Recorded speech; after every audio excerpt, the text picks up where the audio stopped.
Good morning. Thank you very much, worship band. Nice little melody at the end there. Cheeky throwback. How are we all doing this morning? We good? Yeah? Good morning. Happy Mother's Day. Well done. You made it. You made it through the lack of sleep last night. Anybody else feel that this morning? Just me? Yeah, I felt it this morning. Before I get into the crux of what I want to say, I didn't know if any of you knew this, but this week it was Single Parent Day. I didn't know that was a thing. My mum's a single parent, so sorry to her because I did not get her anything for it. But I really just wanted to start this morning and say that if you're a single parent, we see you, we honor you, and we think you're doing an amazing job. I was brought up by a single mum, and I can honestly say I was probably a bad child. I think of all the work that I put in to raise my child, and I'm like, my mum had to do that on her own, and I was a nightmare. So well done to all of you single parents. And I don't say that lightly or patronizingly. You have done an amazing job. And can I just say, any of you who have a single parent who are under the age of 18, honor your parents today. Honor your parent today, because what they are doing is an amazing job.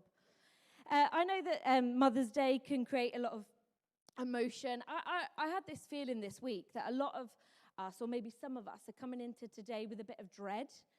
And I can only relate it to my own experience. As I said, I was raised by a single mum. She's a actual angel, so I'm blessed when it comes to Mother's Day. But in terms of my own experience, I have that same dread every time Father's Day comes around. And I know there's been years when I've gone into Father's Day and I'll be like, I'm just going to hate this day. They're going to be talking about the dads who do the barbecues and stuff, and I'm just going to hate them, and that's okay, and I'm going to hate all men today. And some years, honestly, that's how it is. And then other years, I'll honestly turn to my husband, or I'll honestly turn to a friend, and I'll be like, can you just pray with me today? And can I be honest with you? Prayer has not made my dad a better dad yet. It has not made my dad a better dad yet. But it has changed me, and it's brought me closer to God. So if you are coming in this morning with dread with Mother's Day, can I just say, Joe and Colin are on the prayer team today. Go and get prayer. If you're sitting next to a friend, if you're sitting next to a small group leader, or if you see your small group leader out there, go and be prayed for today. Don't just hate all women today because Mother's Day sucks and the universe is rubbish. Get prayer this morning, because let me tell you, it will change you. It might not change your circumstances yet, but it will change you. Okay? You trust me? Yeah? So, as I've said, I have a daughter, and she's only 16 months old, so I am not an expert in parenting yet. I will, one of those days, I'm going to walk into church and just be like, I've got this. My child is sorted, right? That's how it works. Yeah? No one's giving me eye contact. Great. So I've learned a few lessons with Liberty along the way, and I'm going to take you through some of them this morning, and just how that has helped build my relationship with God. So for those of you who don't have children, don't be like, I'm going to hate the next hour where she talks about parenting. This is going to relate to God. Don't worry. Woohoo! We're in church, and it's going to relate to God. Yes. So my child, Liberty, as I said, she's 16 months old, and anyone who's been around a child who's young know that for the first few months, they only really have 3 functions, right? Eat, sleep, and poo, right? That's their 3 functions. Now, I would consider myself, as a teenager, I was the number 1 babysitter. I don't remember them pooing. Honestly, I do not remember it. I promise you, when I entered into motherhood and I saw the amount of poo, I was shocked. I was shocked, guys. I babysat for hours at a time, and these children did not poo, I'm telling you. So for those of you who babysit now and then become parents later, I'm telling you, there's a lot. There's a lot, guys. And I still love her. I still love my child, is what I tell myself every time I open that nappy.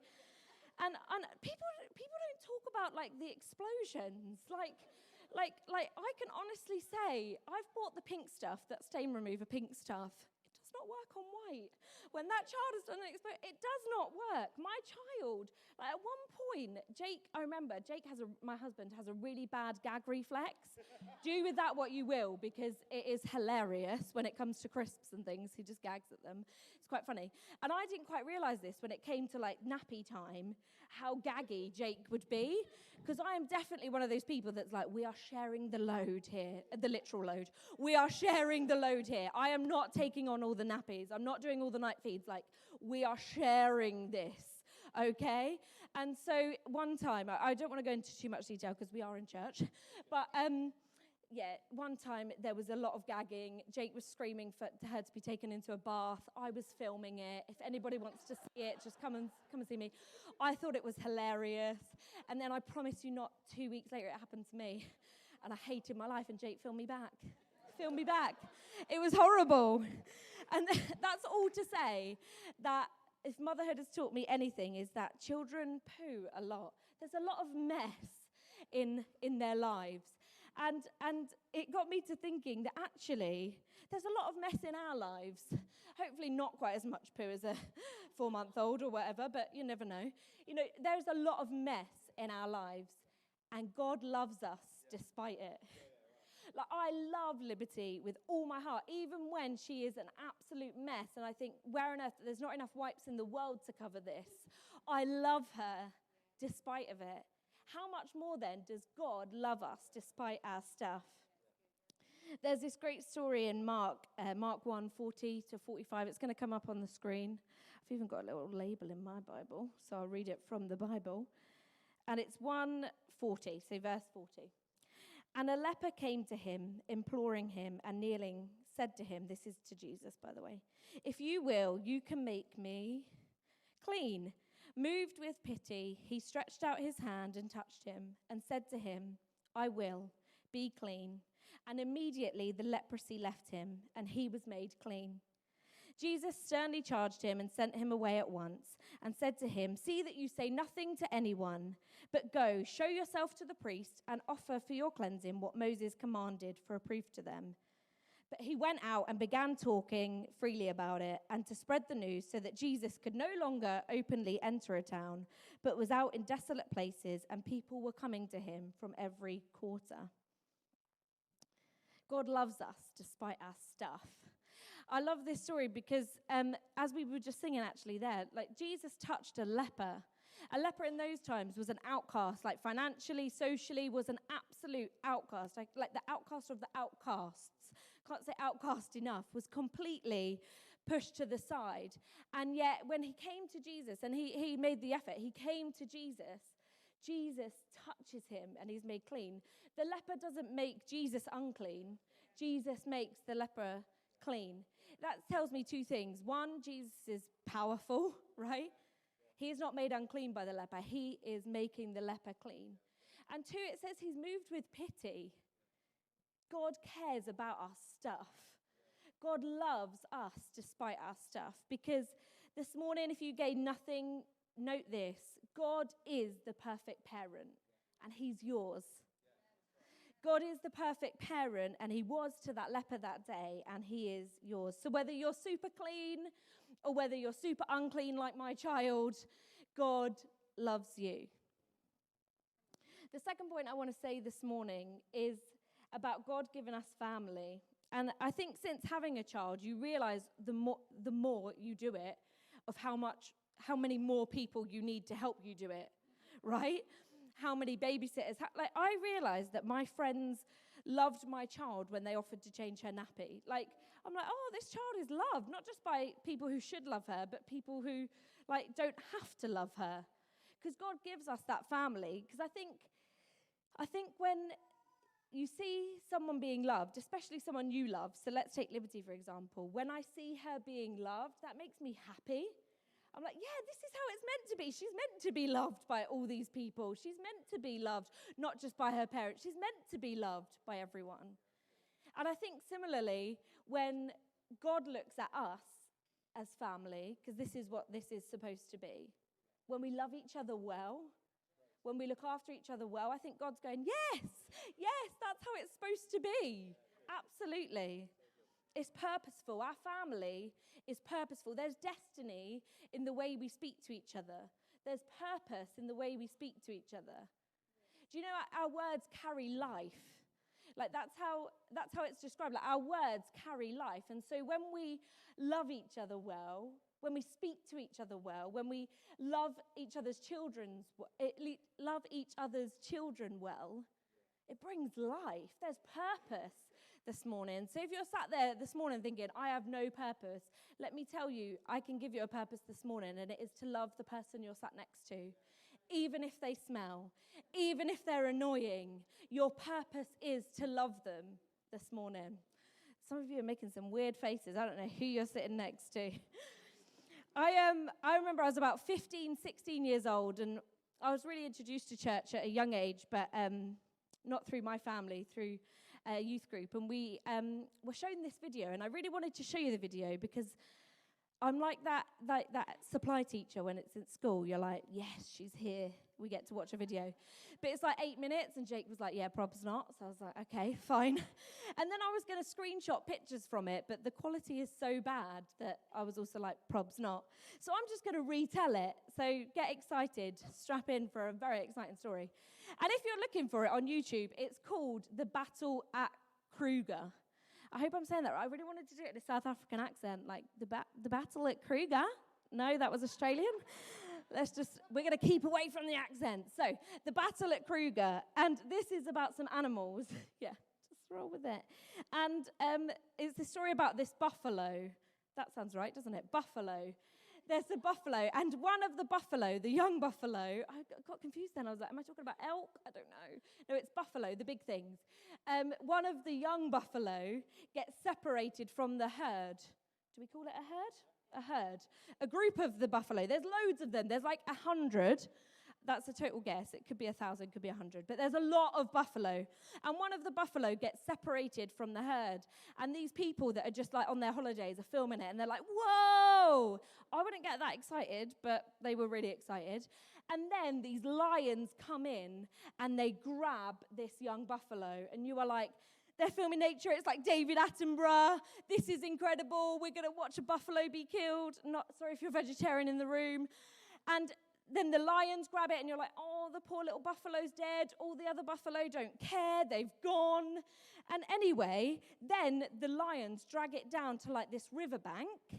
They're fighting with it, and you're like, this buffalo's dead. They're eating it. Then a crocodile comes on the scene, starts trying to eat this buffalo. So the crocodiles and the lions are fighting over this one young buffalo. It's wild. All this guy is filmed on like an iPhone 3 or something. It's incredible. It's amazing. Definitely watch it. But they're fighting over it, and you are definitely resigned to the fact that this buffalo's dead, but yet you still keep watching. It's one of those things that you're like, there's definitely a sad ending, but I'm going to keep watching. And so you're watching this fight for like, the whole thing, as I said, is 8 minutes. So this is maybe like 3 minutes, 5 minutes. You're like, this buffalo is definitely done for. And then the crocodile loses out. Sad little crocodile. And the lions carry it up on the top of the bank, and then they start trying to devour it. And then you just see this like herd, this like hundred maybe, of buffalo coming in to get this young buffalo. It's incredible. You're like, the buffalo's dead, guys, run. There's lions about, like, run. The young buffalo that you're trying to save, it's gone. Just go. Anyway, they come, they fight off the lions. They're like, shoo off the lions. I don't really know how to show you how they fight. Shoo off the lions. And then, miraculously, this young buffalo stands up and goes into the middle of the herd. And the herd, like, surround it. And it's actually absolutely fine. And then, like, there's some lions trying to get back at it. And the big buffalo, like, fight them off and, like, whip it into the air. It's quite the dramatic ending. But all of this is to say, I think this is how the church should be. When we have our weak, our vulnerable out, and they're being attacked from this way and that way, because that's what the enemy likes to do. It likes to isolate. He likes to isolate us and make us apart from our family. But see, the church family, when it's working as it should, it comes around and gets the young buffalo back. Maybe at the moment you're feeling a bit like a young buffalo. Hopefully you're not feeling like a crocodile or a lion, probably in the wrong place. But maybe you're one of the strong ones. Maybe you're one of the buffalo that can go back and can rescue the young buffalo. Because this is the picture that God has for church, I think, that we care for each other. Because when we have something to say to each other, I think God just passes us each other. When God has something to do with us, I think God just passes us each other. When one of us is trapped in sin, when one of us is trapped in depression, when one of us is trapped in misery, I think God sends each other to rescue. So Battle at Kruger, definitely check it out on YouTube when you get home. Let me know what you think of it, because it is amazing. And I was shown that at 15 years old, before I was a Christian, and I was told, this is what the church is supposed to be. And I got excited. I got excited to be part of God's family. Because God is the perfect parent, and he is yours. I don't want to take too long this morning, because I think that we've got some stuff to deal with, and I think that's okay. I really want to leave space to be prayed for, and you can come up to the front and be prayed for by Joe and Colin. You can be prayed for by the people next to you, but I really do want to leave space for you to be prayed for, because I think a day like this can go by and tomorrow's fine. You're fine tomorrow, but today, actually, you feel pretty rubbish. You feel pretty low. And that's what God wants to deal with this morning, because God is the perfect parent, and he is yours. Because God being the perfect parent, he takes away our pain. A good parent, I think, a good parent desires for our children, for their pain to be taken away. But only a perfect parent is able to actually take it away. I remember when Liberty went for her jabs, and anybody who's ever taken a child to have a needle stuck in them knows how traumatizing this is, not just for the child, but for you. I mean, I've never been looked at with such, disappointment.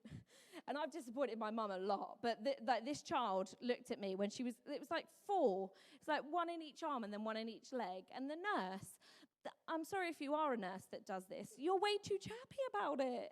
I'm struggling. And you're like, she's fine. As you come with the needle. It's really traumatizing.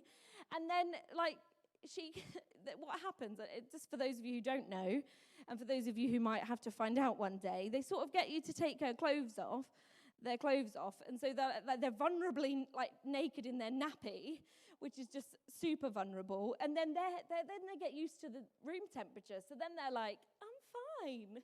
And you're like, you don't know what's coming. I do, and I wouldn't be here if I did. And then, the nurse sort of hello, let's come and stab you now. And then, she sort of jabs it in one arm, and the baby screams, because of course you would scream, and then looks at the mother who she thinks has done it to her, and then she's like, ah, and then she just sort of looks at you while she's screaming, but in the depth of her eyes is disappointment and tragedy. And then you think, okay, and then she just gets comforted, finally able to comfort her. And then the next one goes in, and she's like, what the heck? What the heck? And then she just looks at you with, again, I think it goes from disappointment to just rage at that point. And then the third and fourth, you're just resigned to the fact that you're an awful person that's letting your child withstand this. All for the greater good, I'm sure. But you just feel, at the end of it, I was like, I need a shot of espresso now. Liberty needs a shot of espresso. So we just need a moment. But then the nurse is like, just sign this form. It's all fine. And you're like, oh, my life, I hate this. And it's one of those things that I'm like, I wish I could take it for you. I hate needles like the best of them. But I'm like, Liberty, if I could take this pain for you. My mum always used to say that to me, actually, when I was sick. And it really used to annoy me. That's how bad I was. She used to be like, oh, Sophie, you're poorly. I wish I could be poorly for you. I'm like, oh, but you're not. You're not. I'm really poorly, Mum. And you're fine, sipping on your tea. It was, and she really, truly meant it. I know now, having had that feeling. But at the time, I was like, this is the most patronizing conversation I've ever had.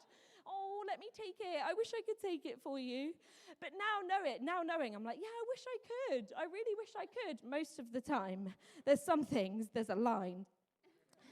And it got me to thinking, and it brought me back to my notes. I sometimes make notes, and I scroll, because it's on my iPhone. I don't just make notes like normal people on my iPhone. And it was back when she had her jabs, and I made a note about it. And it was a sort of idea of like, how much do I want to take our pain away? How much more then does God want to take our pain away? And how much has he already done it? Like by sending Jesus as a sacrifice for our sin and our shame, like it's already done. The price is already paid. In one of the most popular Bible verses of all time, in John 3:16, it says, God so loved the world that he gave his one and only Son, that whoever shall believe shall not perish, experience pain, but have eternal life, no suffering. There is going to be pain in this life. Don't get me wrong here. But there is a time when there will be no pain anymore, because God is the perfect parent and he is yours. In Revelation 21:4, I want to get it. Take a note of this one, guys. Revelation 21:4. He will wipe away every tear from their eyes, and death shall be no more. Neither shall there be mourning, nor crying, nor pain any more, for the former things have passed away. There's going to be a time when there's no more pain, no more crying, no more mourning, because God is the perfect parent, and he is yours. One of my favorite stories of the Bible, I just love it. I've actually got part of it printed and put on my wall. I really just love this story, and it's quite a bizarre story, so you might be like, why does she love it? But just roll with it. And it's found in Mark 5, and it starts from verse 25.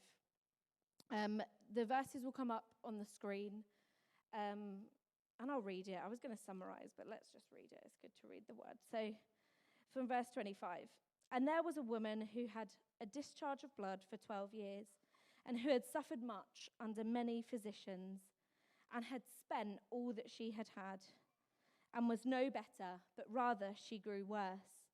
She had heard the reports about Jesus, and came up behind him in the crowd, and touched his garment. For she said, if I touch even his garments, I will be made well. And immediately the flow of blood dried up, and she felt in her body that she was healed of her disease. And Jesus, perceiving in himself that power had gone out from him, immediately turned around in the crowd and said, who touched my garments? And his disciples said to him, you see the crowd pressing around, and yet you ask, who touched me? And he looked around to see who had done it. But the woman, knowing what had happened to her, came in fear and trembling, and fell down before him and told him the whole truth. And he said to her, daughter, your faith has made you well. Go in peace and be healed of your disease. I love that story for so many reasons. I think it shows the bleakness of the woman's situation. Now, in those times, she was unclean. Like, if she was around town, I was researching this a while ago, she would have to announce herself as unclean. So she would have to literally be saying the words, I'm unclean, I'm unclean, I'm unclean. When she went into crowded places, because of the disease she would have had to announce herself as unclean. I can't imagine how horrific that is or what that does to a person, but that's what she had to do. But she heard that Jesus was coming to town. So she goes into a crowded place, which, first of all, hats off to her, because I don't know if I would have done that. But she was so desperate to touch Jesus, not even to touch his skin, to touch his clothes, because she knew Jesus. She knew the power that Jesus had. And what I love even more than the woman in the story is Jesus, because he was actually on his way to go save someone else. He was on his way to go raise a daughter from the dead, like someone's daughter from the dead. So he had a meaningful mission. He wasn't on his way to Starbucks. He was on a meaningful mission. He had purpose in where he was going. And yet he could have just felt the power touch him and be like, cool, you're good. Just walk on, which probably is what I would do if I was like that and my garments healed people. But he didn't. He's awesome. just in case you weren't aware. And he turns around. Now, Jesus was on his way this way. Let's just say it's this way. He turns around, like he has to physically move his body to look at her. And he cares who touches him. He cares who it was that he just made well, because he knew that he'd made her well at this point. He knew that the power had left him. He turns around, and then looking at her, this woman who had just had to say, I'm unclean, I'm unclean, I'm unclean, who probably was never called daughter before, who has actually probably shunned from her family, disregarded from her family, was probably not heard the word daughter in many, many years. He looks at her, and I can only imagine the love in his eyes as he looks at her, and he says, daughter. He says it to you this morning, daughter, son, that's who you are. It's who you are. I will sing it from the hilltops. That is who you are. Daughter, son, Jesus turns around for you. He turns around. I love that story. I absolutely love it, because whether you've got it good with your parents, and I hope you do, maybe you've got it bad, I want you to know you've got a perfect parent. It's God, and he is yours. He takes the pain fully, and that's what there's as well that I just wanted to note in this story. It says that she was healed in full. I can't find it just now. She was completely and wholly healed. She wasn't just partly done with. I imagine that even if he just dealt with her mental health at that point, from what the trauma that she'd been through, that would have been amazing. But no, he completely and fully heals her and speaks life into her. Just as I was saying before, he speaks life by calling her daughter. God is the perfect parent, and he is yours. He's on offer this morning. He wants to be your parent. If he's not already, he wants to be your parent. Maybe you've forgotten that he's your parent. Maybe you're just not really sure. God's pretty cool, but I'm kind of happy where I am. God is the perfect parent, and he is yours. Because God loves us despite our stuff, despite our mess-ups. He loves us. God gives us family. He gives us each other. And God takes away our pain. And so I want to give some time now. We're going to go into another song, if that's okay, just to give a bit of atmosphere to what I want to do, because I think it's really important that you get prayed for today. If anything of what I've said has touched you, or even just the fact that you find today difficult, I think it's really important that you get prayed for. Whether that's with the person next to you or with the amazing Joe and Colin there, who I know would love to pray with you, please get prayer this morning, because do you know that God is your perfect parent? Have you forgotten that God is your perfect parent? He is yours. He calls you son, calls you daughter. He loves you despite your stuff. He gives you family, and he takes away your pain. Can I pray for you?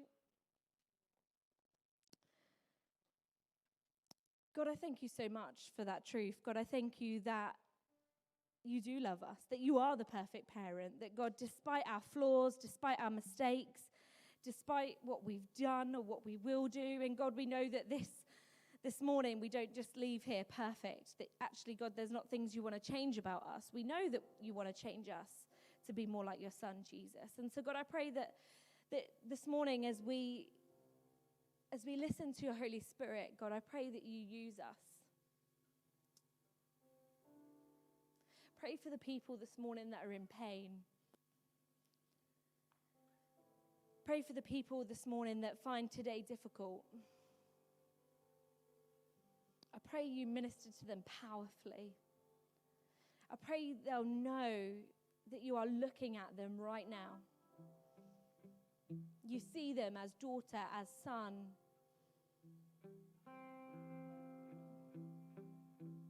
God, I pray as they make bold steps to receive prayer this morning, as they make bold steps to change who they are this morning, God, I pray that you speak to them clearly.